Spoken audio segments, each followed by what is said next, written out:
Hey everybody, welcome to another episode of our YouTube channel, Be Suburban Podcast. I'm your host, Jesse Knox.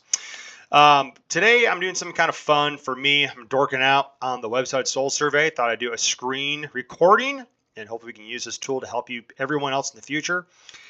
Pretty much, the website Soul Survey is a tool that my dad and I used to use mainly to map out our food plots. We didn't have OnX yet, and we weren't familiar with Google Earth. And I started to use it more as a tool to learn about the different soil types of my farm. I'm very curious of why certain plant species grow, why I have certain plant communities, certain areas of my farm. And to me, it's a helpful tool to learn about these different types of soils. I don't need a super long list of detail, but what it can do for me is it can tell me, is this soil compatible with this said tree species? Is this soil going to be okay for planting a food plot? Can I build a wetland here? And so there's a lot of information you can learn from it just to have a rough idea so will I benefit from this? For example, I really like the pawpaw. It's a great native fruit-bearing tree. You haven't checked it out. It's like a papaya or a mango that's native to North America.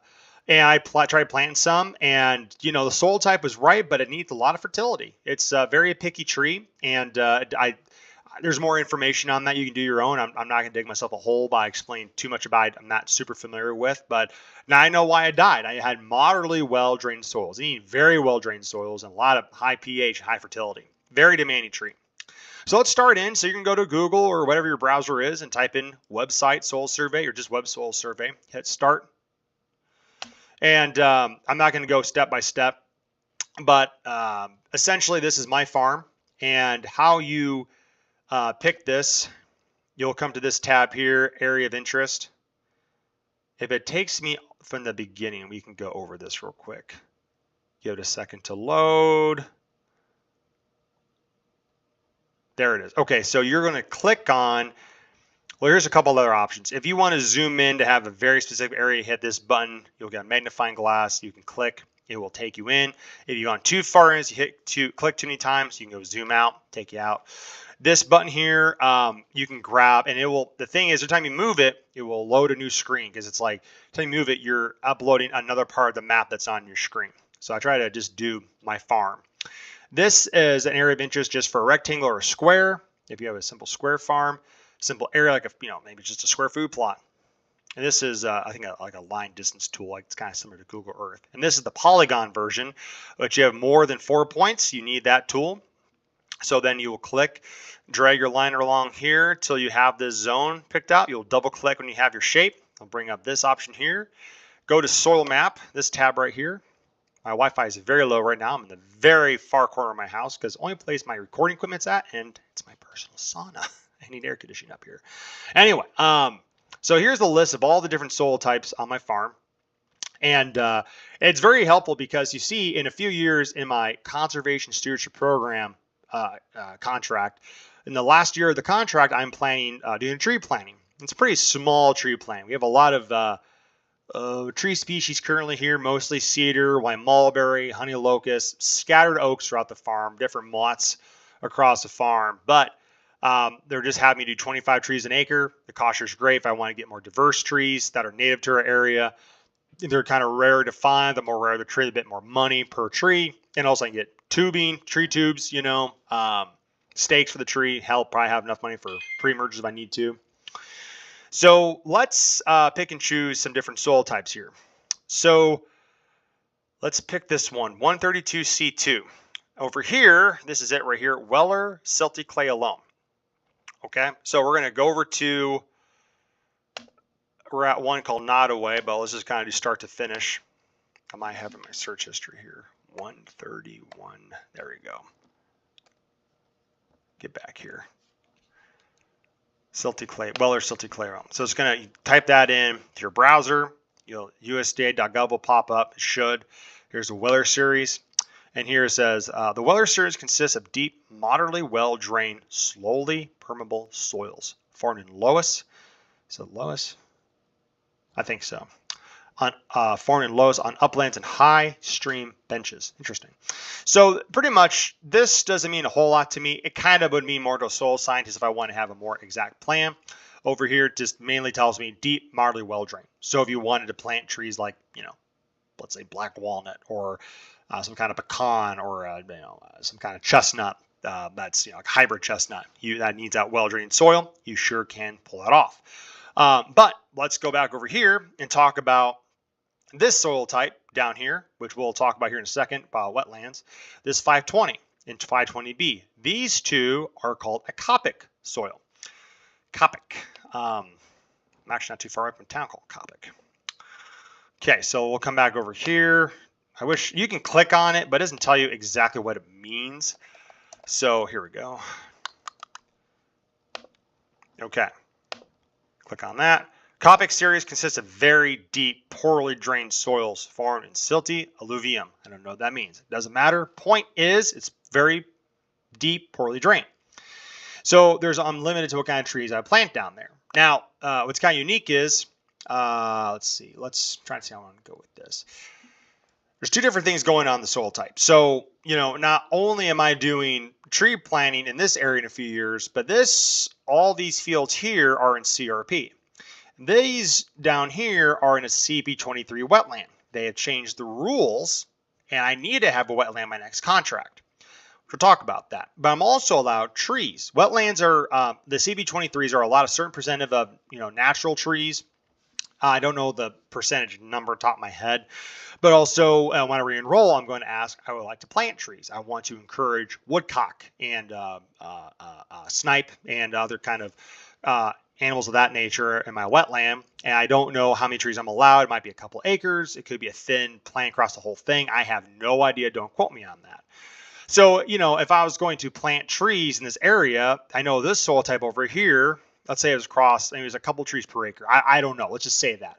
This Nottoway is actually a very well draining soil for bottomland. So we could do black walnuts and swamp white oak.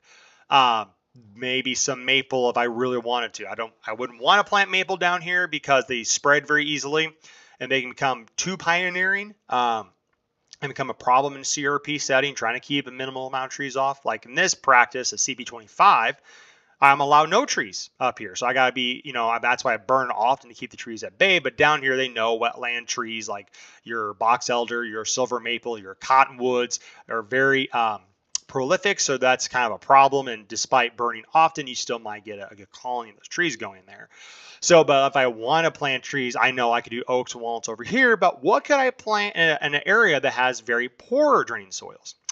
That's a native tree. Well, I'm glad you asked. So I always encourage to plant native species, native trees, native plants, native shrubs that are to your area. You might go, how do I find that out? I don't know about other states, but Iowa has ISU, Iowa State University. And Dr. Billy Beck, who's several different degrees in forestry, has done a great job keeping track of our native tree list. So I went to Google and typed in ISU big-tooth aspen, which is one of my favorite trees. Because aspen's very conducive for ruffed grouse and woodcock. I'm managing for woodcock and quail, turkey, and deer. So you can see the range here in Iowa, and I'm down here. I'm like the most southwestern area for big-tooth aspen in its range here. Okay, so let's look at site requirements. Native to North America, aspen trees grow naturally in moist sites in full sun. Okay, so it kind of grows anywhere. And I have a friend of mine in Illinois. He's got a similar situation. He's like, man, that stuff will grow in wet areas or grow in dry slopes. And I'm encouraging this tree because it's a good pioneering species and it can be very beneficial woodcock, like I said. So that's a tree I could plant in that area. So I'm going to come down here. I found a little hack. I go with this tag, native tree. This is just for ISU, but if you're in Iowa, it's going to be helpful for you. So I have this huge list of trees that Dr. Billy Beck and others have created. So this here is American hornbeam. Not ironwood. I thought it was a kind of ironwood. I was incorrect. It's a different species. We have prairie crabapple. It's everywhere. Let's see. Where can we plant prairie crabapple? It doesn't say here. Does not say. Here we go. Found growing in prairie settings, dry, brush, uplands, and open woods throughout the state. So a savanna-like situation could do very well. Balsam fir. Well, that's not my area. Yeah, balsam poplar. I don't know what that is. Here's our aspen buddy again. Bitternut hickory. That stuff will grow everywhere. I don't know much about black ash. Pretty much all ash species I'm out because the elder ash borer, miserable little buck. Black cherry kind of grows everywhere, right? But let's just look at site requirements. Adaptly, but prefers moist, well-drained soils. In the right conditions, it will grow like a weed. Very true. Don't have a great mark for black cherry in Iowa, but it's very popular out east. So here's my tree I want to plant in my CSP contract, blackjack oak. It is also known as the jack oak, black oak, and barren oak, a small deciduous tree that grows 20 to 30 feet, maximum 90 feet, with a trunk diameter of 1 foot or less. It is similar to the post oak, which also grows with blackjack oak, but the leaf lobes are more pronounced and non-bristle tipped. Habitat found in upland woods of southeast Iowa. Let's look at, do they have the site requirements here? Yes, best growth in moist, well-drained soils adapted to adverse soil conditions. So like that, Munterville could be a very good option to plant in there. And you can see it's native in our pretty much most northern range for blackjack in Iowa, southeastern area. And the list can go on. You kind of get the point. There's another tree I'm really interested in. I'm a dork, by the way, when it comes to this stuff. Common persimmon, that's another one. Site requirements. Grows into tremendous range of conditions from very dry, sterile, sandy woodlands to river bottoms to rocky hillsides and moist or very dry locations. And it's in very few areas is native, and Van Buren's one of them. That's my county. So that's a tree I could plant on the bottom, or I could plant in these bare areas I have. Post oak, another wonderful native tree for our area, very unique to our area. Site requirements. Best growth in moist, well-drained soils. You kind of get the point. So you can have this wonderful list of trees, at least this is our wonderful list of trees for southeast Iowa that I can use in that CSP practice, but also I have a tool that can explain to me where it's it could be too much. You know, I don't want to spend money on unique trees like this mockernut hickory. Look, again, native justed Van Buren in this little range here, okay? But what's the site requirements? Well-drained, deep, fertile soil, okay? I don't know what you find as fertile, you know, but this is a unique tree I like to have just for diversity's sake. You know, squirrels really like hickory nuts. You know, let's see what other animals it benefits. There's a list of, no, it doesn't say, I thought they did. So that's kind of the gist. You know, you can use this tool to define, like, is that tree species good for this or in these areas? Is it? That way you can save yourself money, time, and frustration. It's a wonderful tool to use. Another good soil type up here, not great, I should say. Another example, I should say. 795D2 and 795C2. Let's look around here. Here it goes. Ash Grove. Now I don't need to look it up. This is a very, very poorly drained soil. This area, it's so interesting. To me, it is. Like this whole area, black locust, honey locust, raspberries, multiflower rose, cedar trees, white mulberry, Osage orange, not great at all. But in this area, more savanna-like habitat. Down here, more mature hardwood oak, very different. It transitions dramatically. Like I'm in these sacred oak groves of the Celts, it feels like. And then up here, I get into Mordor. It's just like there's an orc about to jump out of anything. Everything wants to hurt you really bad, you know? And you got to wonder, why is it that way? Why is this soil type here? I have these beautiful oak hardwoods, and over here, it's just a mess. You know, did the soil types change? Was it something else? You know, was it Munterville or Weller or Nottoway? I don't know. It's hard to say what happened. You know, was it from abusive grazing? Was it from aggressive farming? Was it lack of fire? I don't know. Because like up in these areas, we have found wetland plants, and there's no wetland up there, but it's a very poorly drained soil. I have found Biden's flower up there. I did not name it that, by the way. It's a very favorable flower to ducks. I have found this one weird cattail sedge plant. I don't know what it is, but it's everywhere, and it's not invasive. I don't know what it is, but it's a wetland species, an upland hardwood. And if you ever listen to the Wild Turkey Science podcast, I had a great episode. I think it's called My Land Hasn't Changed.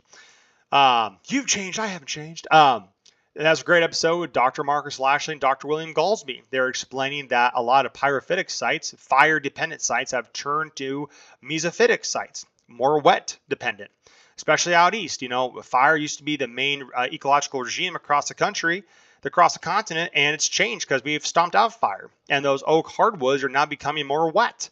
And it's not great to have regeneration of hickory or oaks or pine.